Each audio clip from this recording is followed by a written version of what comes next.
Welcome to Chillin' 101. We hope this video helps.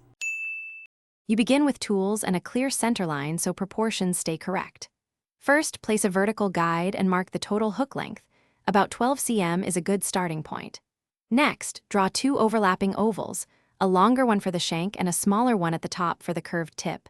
These become your construction shapes. Once done, use light strokes so you can refine shape. This setup prevents distortion as you move into forms and details. Now you refine the body by converting ovals into a single cohesive shank and curve.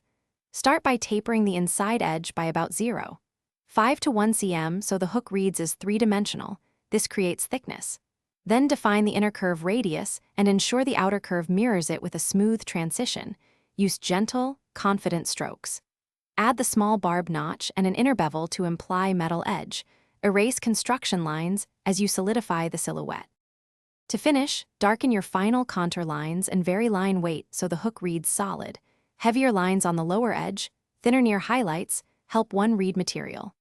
Shade with short hatching strokes on the underside and inside curve to suggest shadow, and leave a small crescent highlight to imply reflected light.